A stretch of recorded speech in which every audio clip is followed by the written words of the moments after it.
Hoy vamos a discernir el Evangelio de Lucas 2, 22, 40. Pero bueno, este Evangelio de hoy, yo pienso que es en su conjunto, es una historia familiar en la que Lucas cierra la que se conoce como el Evangelio de la infancia. En realidad después viene también el niño perdido y hallado, pero este pasaje es hermosísimo y ya justamente termina esta parte del Evangelio, ¿no? Es la lectura para la liturgia del domingo próximo, que se afirma en ella como una familia cumple con lo que prescribe justamente la ley del Señor, ¿no? Y que quiere decir cómo esta familia es fiel al Señor en una mentalidad justamente de fidelidad, que Dios se manifiesta en este cumplimiento que ellos hacen de lo que exigía la ley del Señor. De hecho, este texto se podría reducir en los primeros versículos y al final de este conjunto, pero quedarían descartadas estas partes y todo es importante, todo es importante. Acá vamos a ver cómo actúa Simeón, la profetisa Ana, pero bueno, también vamos a ver qué quiere decir la palabra, el nombre Simeón, qué quiere decir Ana, el porqué de estos nombres justamente. Pero bueno, acá en el momento de la purificación de la madre, ¿no? Porque justamente acuérdense que luego de ser mamá tenían 40 días para justamente la purificación. Pero bueno, después vamos a ver cómo Lucas concluye este relato con una expresión que va más allá de lo que es vivir normalmente. El niño crecía con sabiduría, cómo iba creciendo. Así que bueno, queridos hermanos, vamos a pensar bien, nos vamos a preparar para escuchar este Evangelio de nuestro Señor Jesucristo según San Lucas. Cuando llegó el día fijado por la ley de Moisés para la purificación, llevaron al niño a Jerusalén para presentarlo al Señor, como está escrito en la ley. Todo varón primogénito será consagrado al Señor. También debían ofrecer en sacrificio un par de tórtolas o de pichones de paloma, como ordena la ley del Señor. El canto de Simeón. Vivía entonces en Jerusalén un hombre llamado Simeón, que era justo y piadoso, y esperaba el consuelo de Israel. El Espíritu Santo estaba en él, y le había revelado que no moriría antes de ver al Mesías del Señor. Conducido por el mismo Espíritu, fue al templo y cuando los padres de Jesús llevaron al niño para cumplir con él las prescripciones de la ley, Simeón lo tomó en sus brazos y alabó a Dios, diciendo: Ahora, Señor, puedes dejar que tu servidor muera en paz, como lo has prometido, porque mis ojos han visto la salvación que preparaste delante de todos los pueblos, luz para iluminar a las naciones paganas y gloria de tu pueblo Israel. La profecía de Simeón. Su padre y su madre estaban admirados por lo que oían decir de él. Simeón, después de bendecirlos, dijo a María, la madre: Este niño será causa de caída y de elevación para muchos en Israel. Será signo de contradicción, y a ti misma una espada te atravesará el corazón. Así se manifestarán claramente los pensamientos íntimos de muchos. La profecía de Ana. Había también allí una profetisa llamada Ana, hija de Fanuel, de la familia de Aser, mujer ya entrada en años, que casada en su juventud había vivido 7 años con su marido. Desde entonces había permanecido viuda, y tenía 84 años. No se apartaba del templo, sirviendo a Dios noche y día, con ayunos y oraciones. Se presentó en ese mismo momento y se puso a dar gracias a Dios, y hablaba acerca del niño a todos los que esperaban la redención de Jerusalén. La infancia de Jesús en Nazaret. Después de cumplir todo lo que ordenaba la ley del Señor, volvieron a su ciudad de Nazaret en Galilea. El niño iba creciendo y se fortalecía, lleno de sabiduría, y la gracia de Dios estaba con él. Palabra del Señor.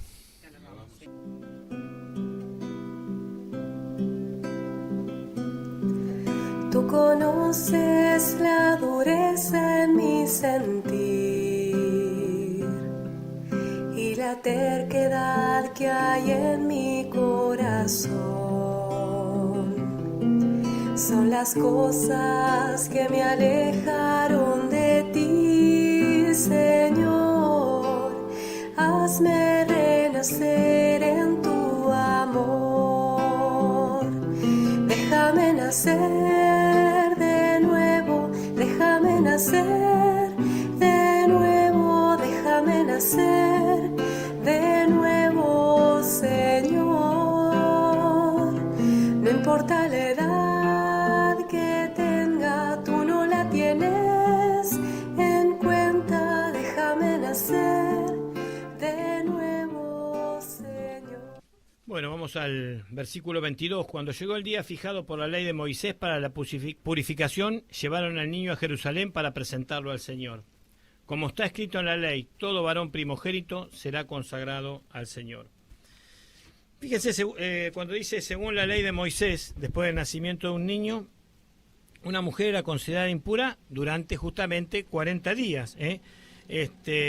O sea que María en ese momento estaba considerada como era lo mismo que una mujer pecadora, o como cualquier ser humano, eran 40 días, y obviamente tuvo que traer un sacrificio al Señor, como ella misma había dicho, que ella también necesitaba un Salvador.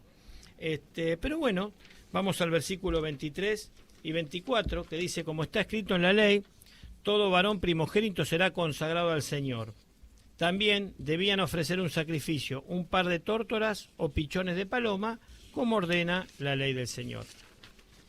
Acá vemos varios detalles, ¿no? Por ejemplo, cuando dice,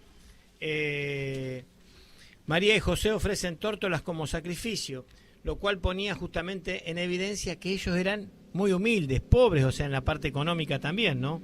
Fíjese que este sacrificio también era ofrecido justamente ¿para quién? A favor de María, porque según se tiene entendido, por lo que sabemos, el niño nunca ofreció un sacrificio a él, ¿no? Pero bueno, acá hay una parte que es cuando vamos a lo que pasa realmente en el templo, ¿no? Que ahí estaríamos yendo a los versículos 25 al 28. Vivía entonces en Jerusalén un hombre llamado Simeón, que era justo y piadoso, y esperaba el consuelo de Israel. El Espíritu Santo estaba en él, y le había revelado que no moriría antes de ver al Mesías del Señor.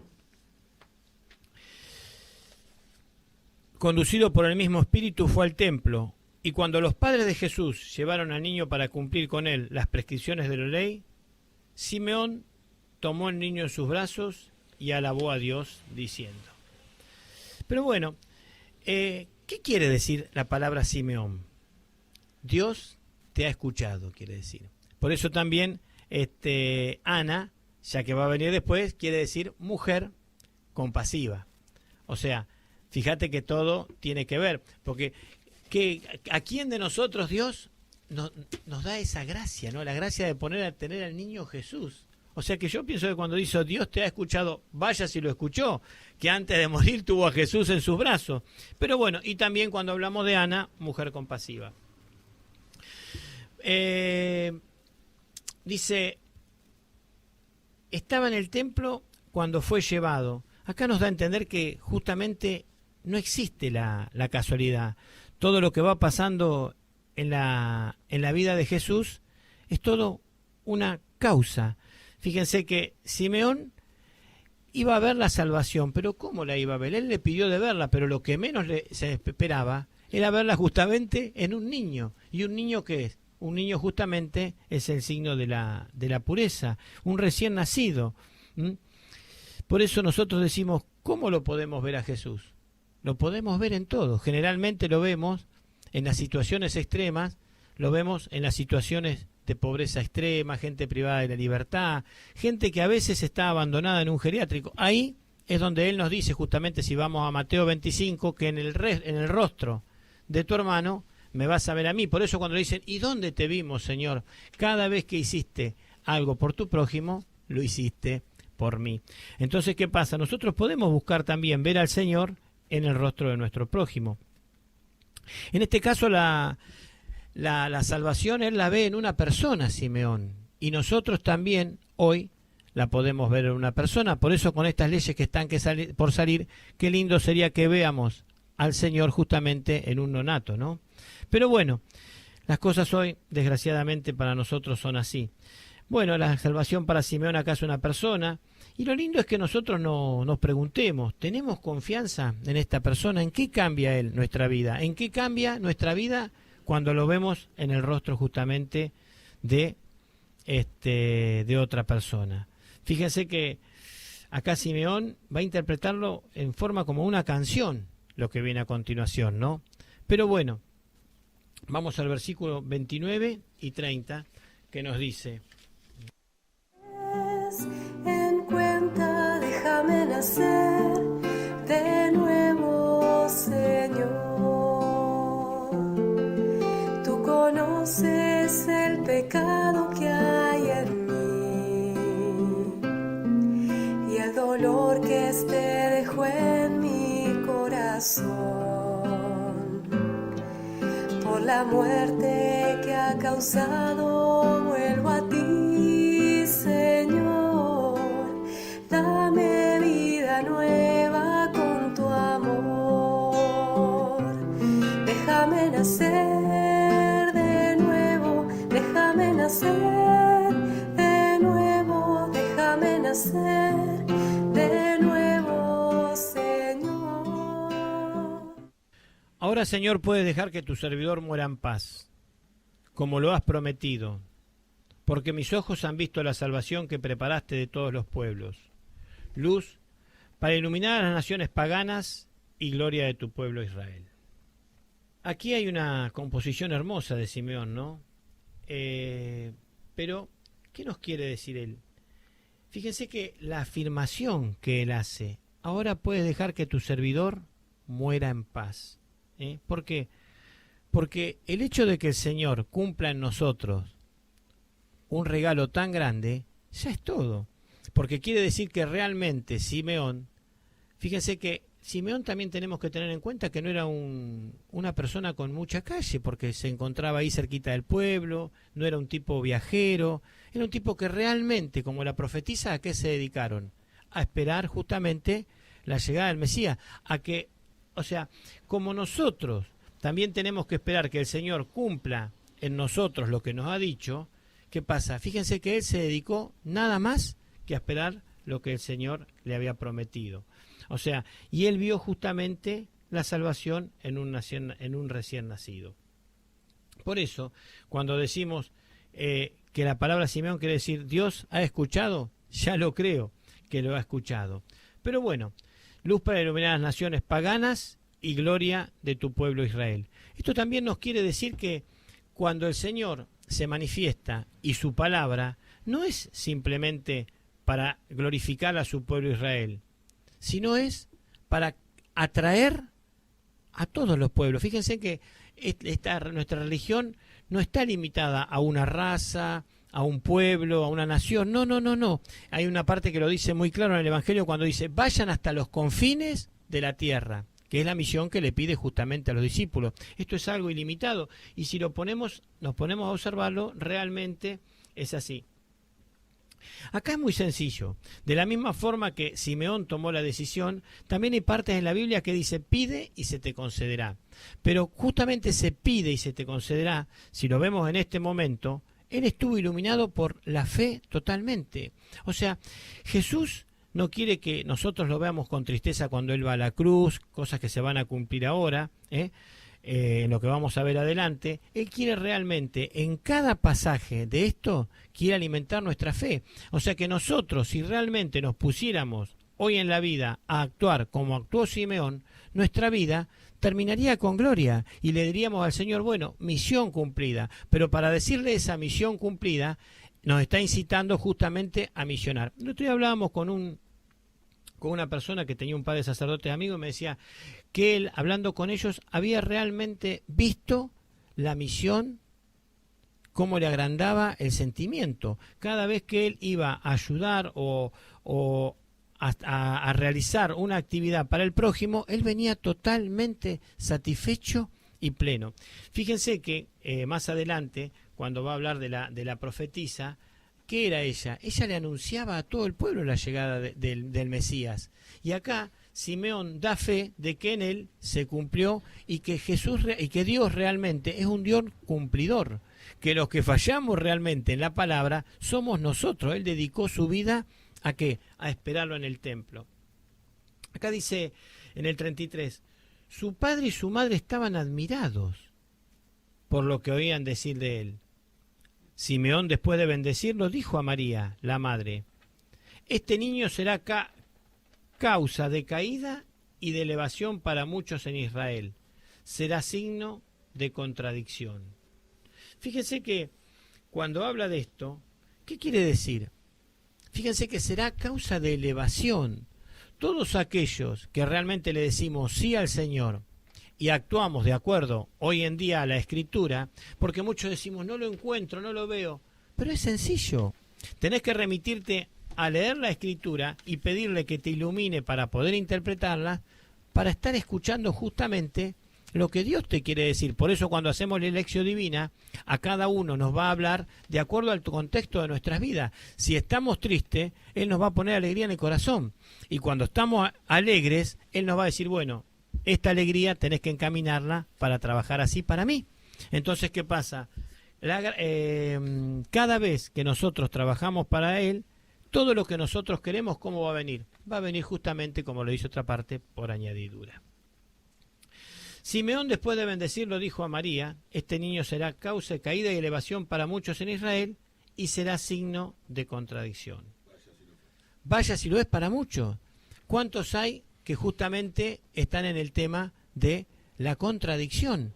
Inclusive, cuando, ahora vamos a ver más adelante, cuando están exiliados, ahí, ¿cuántos sienten la contradicción? Porque dicen, ¿qué tenemos que hacer? ¿Preferimos vivir comiendo cebolla o volver a la tierra nuestra? Eso es una contradicción. ¿Por qué? Porque está justamente la falta de fe. Y ahí surgen esas contradicciones. Dice, y a ti misma una espada te atravesará el corazón. Y así se manifestarán claramente los pensamientos íntimos de muchos. Déjame nacer de nuevo, Señor. Tú conoces el pecado que hay en mí y el dolor que este dejó en mi corazón por la muerte que ha causado. Vuelvo a ti, Señor, dame vida nueva con tu amor. Déjame nacer de nuevo, déjame nacer de nuevo, déjame nacer de nuevo, Señor. No importa la edad que tenga, tú no la tienes en cuenta. Déjame nacer de nuevo, Señor. Su padre y su madre estaban admirados por lo que oían decir de él. Simeón, después de bendecirlo, dijo a María, la madre, este niño será causa de caída y de elevación para muchos en Israel. Será signo de contradicción. Fíjense que acá, en este evangelio, podemos ver que será causa de caída y de elevación. Cuando hablamos de caída y de elevación, yo pienso que muchas veces nosotros nos ponemos tristes, a veces cuando vemos la historia de Jesús. Nos ponemos tristes y a veces lloramos hasta la forma en que murió Jesús. Pero Él no quiere que nosotros derramemos lágrimas por Él.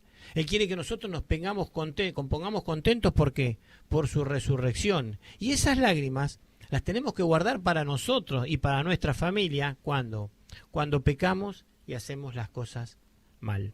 Fíjense que el Señor en todo momento, vamos a ver que Él la pone en un lugar especial a tu madre. Y acá Simeón le dice, y a ti misma una espada te atravesará el corazón. Así se manifestarán claramente los pensamientos íntimos de muchos. ¿Cuáles son los pensamientos íntimos de muchos? Fíjese que un pensamiento íntimo es un pensamiento que tenemos en el corazón. ¿Cuántas veces nosotros vemos que nuestros hermanos hacen una cosa, dicen otra, piensan otra y omiten muchas cosas, pero el Señor saca toda la luz. Por eso yo digo que muchas veces ni siquiera hay que juzgar a las personas. ¿Por qué? Porque hay muchas personas que se equivocan y hay muchas personas que muchas veces pasan momentos malos, pero ¿para qué? Para que justamente se manifiesten sus sentimientos. ¿Cuántas veces hay personas que están muy alejadas de Dios y en situaciones extremas hay Dios mío? Entonces por eso Él va a servir para que muchos justamente manifiesten sus sentimientos de adentro. Tan cerca de mí, tan cerca de mí, que hasta lo puedo tocar. Jesús está aquí. No busques aquí. Fíjense que cuando María estaba al pie de la cruz, estaba justamente con el corazón destruido. Y justamente, como estás diciendo vos, esa es la espada que le va a atravesar el corazón. Y ahí es donde justamente el Señor entrega como madre a toda la iglesia. Porque ¿qué le dice a Juan, que nos está representando a todos? Aquí tienes a tu madre. ¿Y qué le dice a la Virgen? Madre, aquí tienes a tu hijo. Por eso hoy en día la Virgen es nuestra madre. Y fíjense lo que le costó a la Virgen también ser la madre nuestra, la madre de Jesús.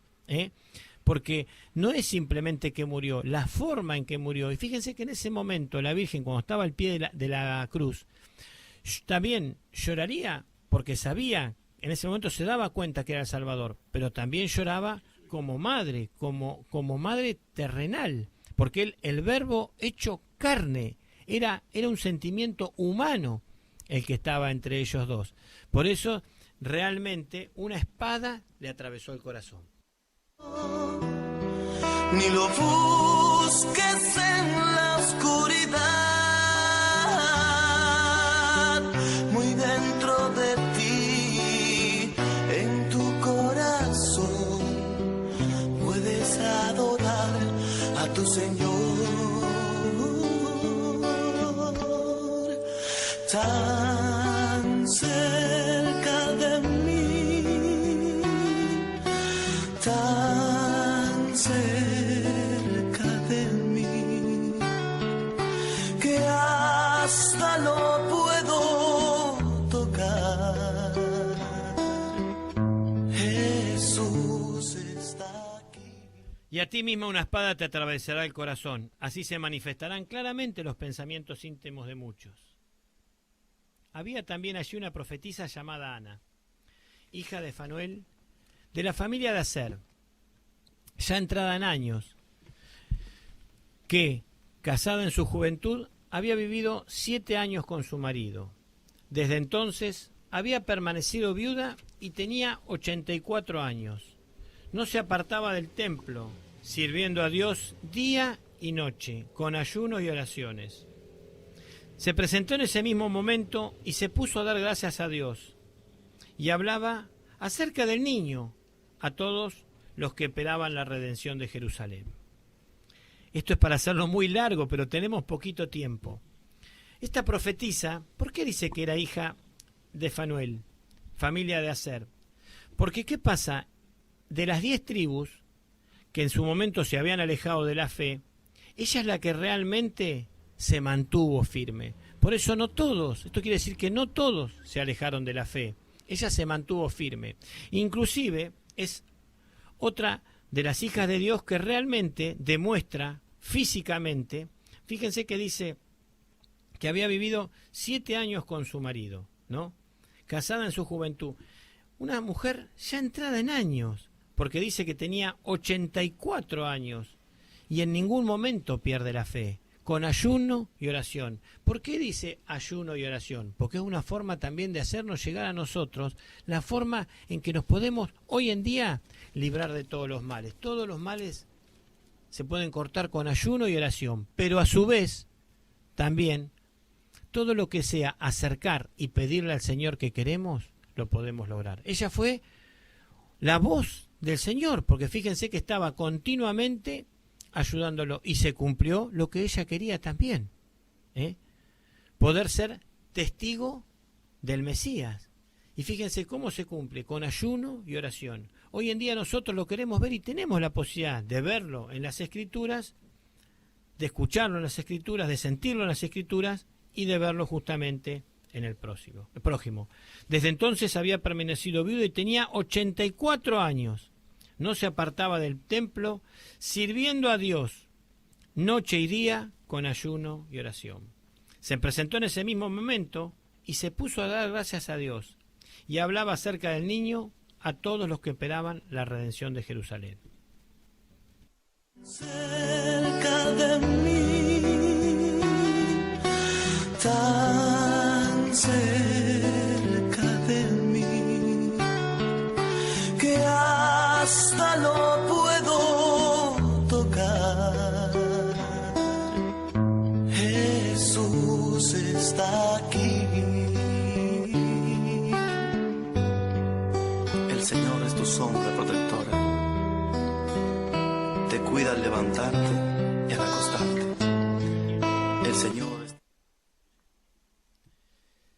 Después de cumplir todo lo que ordenaba la ley del Señor, volvieron a la ciudad de Nazaret, en Galilea. Qué importante, volvió la familia.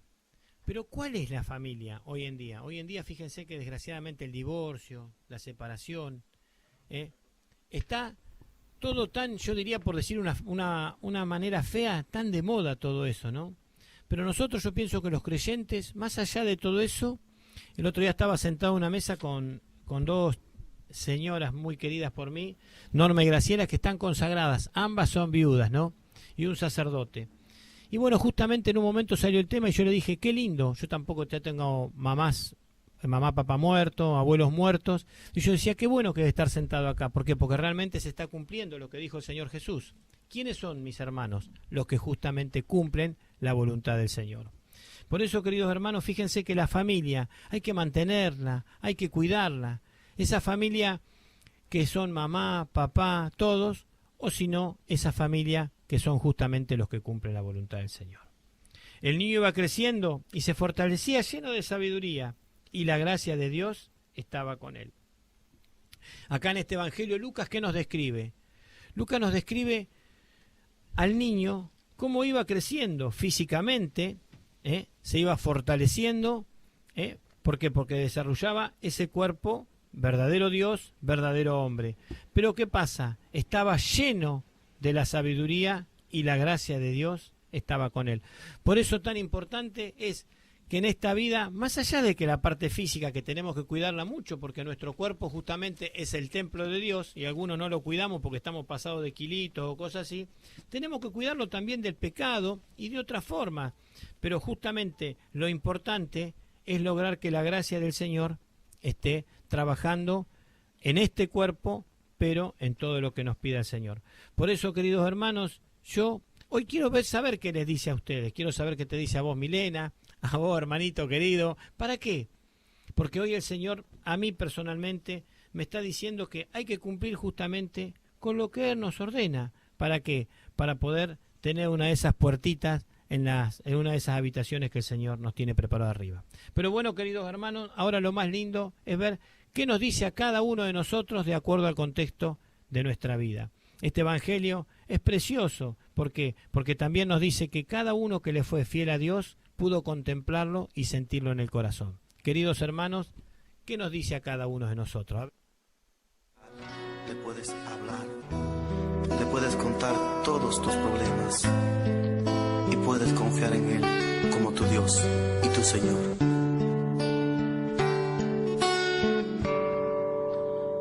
Míralo a tu lado por las calles, caminando entre la multitud. Cuántos ciegos van sin quererlo ver, llenos de ceguera espiritual.